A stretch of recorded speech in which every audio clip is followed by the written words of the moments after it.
أعوذ بالله من الشيطان الرجيم. بسم الله الرحمن الرحيم. وإذا ثمود أخاهم صالحا قال يا قوم اعبدوا الله ما لكم من إله غيره قد جاءتكم بينة من ربكم هذه ناقة الله لكم آية فذروها تأكل في أرض الله ولا تمسوها بسوء فيأخذكم عذاب أليم. واذكروا إذ جعلكم خلفاء من بعد عاد وبوأكم في الأرض تتخذون من سهولها قصورا وتنحتون الجبال بيوتا فاذكروا آلاء الله ولا تعثوا في الأرض مفسدين.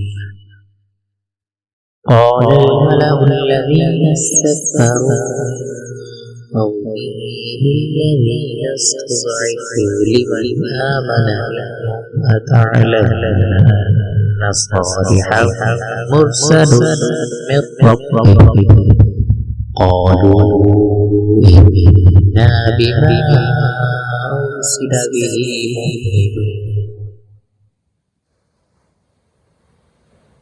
قال الذين استكبروا إنا بالذي آمنتم به كافرون. فعقروا الناقة وعتوا عن أمر ربهم وقالوا يا صالح ائتنا بما تعدنا إن كنت من المرسلين. فأخذتهم الرجفة فأصبحوا في دارهم جاثمين. فتولى عنهم وقال يا قوم لقد أبلغتكم رسالة ربي ونصحت لكم ولكن لا تحبون الناصحين. ولوطا إذ قال لقومه أتأتون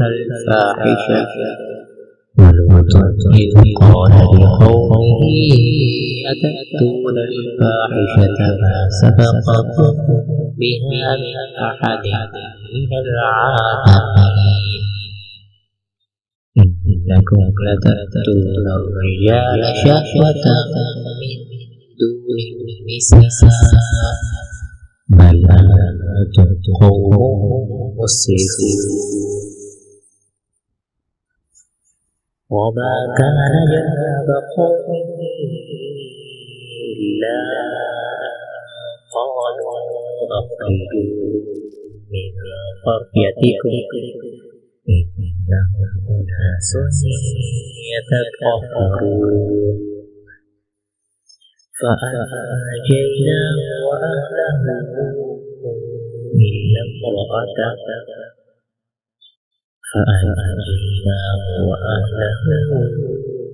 إلا امرأته كانت من الغابرين.